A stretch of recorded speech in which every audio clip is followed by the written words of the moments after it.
Winners win. Regardless, they can lose a round, they can lose a game, they can lose, but they are still a winner. So even just because you lost a game or a round or whatever, because that don't make you a loser. You know what I mean? A winner is still a winner. You can lose some rounds, but you're still a winner. So you got to know how to hit. They say fail fast. Fail as fast as you can.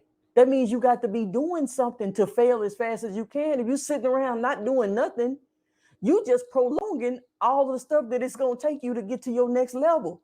Go ahead and start ASAP so that you can go ahead and start learning from your mistakes. The only way you're going to get to where you're trying to go, you got to be able to put it out there so you can see what the mistakes are, so you can correct the mistakes. You never put nothing out there. You're waiting on the perfect time. You're waiting on this. You're waiting on that.